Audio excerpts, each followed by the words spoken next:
Days after Haiti's president was assassinated in his home, police say they have captured 17 suspects and killed several others.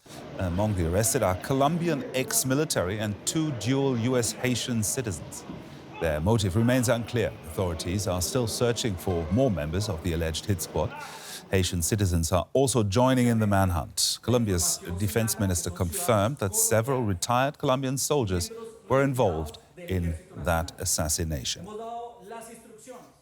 For more on this, I'm now joined by Professor Günther Mayholt from the German Institute for International and Security Affairs.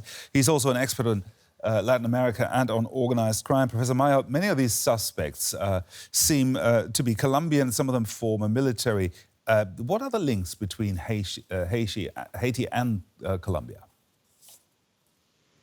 There are a lot of different dimensions which come to my mind. Especially there is the drugs deal arrangements, and we have seen in the last months and years as Haiti has become a central point in the transition routes of drugs to the US and to the European markets. This might be one dimension, but we know as well that the former president had, especially his firms and his economic activities, a lot of different connections to Latin American countries. So this might be another dimension. Okay, so organized crime is likely to have played a role here. Would you agree?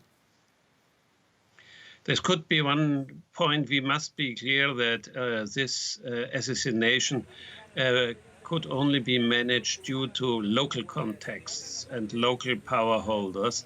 So we should see this as mercenaries which have been contracted by other people, and we are not sure up to now who is behind all this, and we must expect further investigation.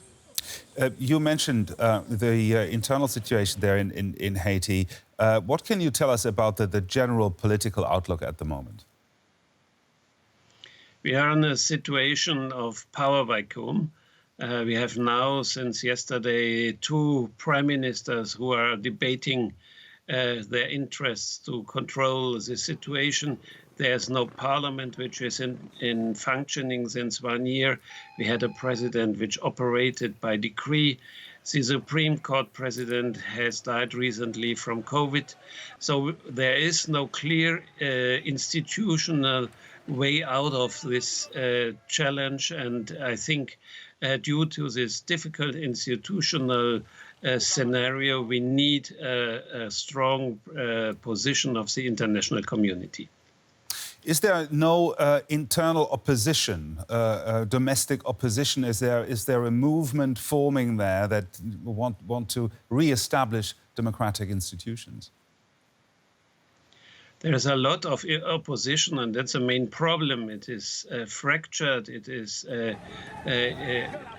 incapable to form a national consensus, and this opposition is also characterized by criminal interest, family groupings, personal power aspirations.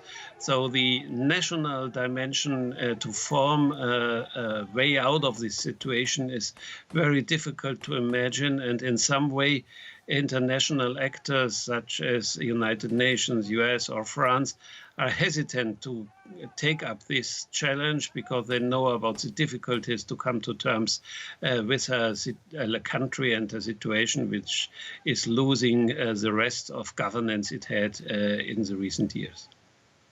There are concerns that this situation in Haiti could turn into an all-out civil war. Do you agree? I wouldn't speak so much about civil war. I would speak more about anomia. We have a situation of a security challenge. We have a lot of kidnappings. We have criminal gangs which are controlling parts of territories in the capital, but as well in the other cities and landscape. So we have to be clear that there is no central power. There is no confidence of the population in the institutions, and we have a disastrous economic and COVID situation which makes it even more difficult to come to terms with it. Professor Günther Meyerhold from the German Institute for International and Security Affairs, thank you very much for joining us here on DW News. My pleasure.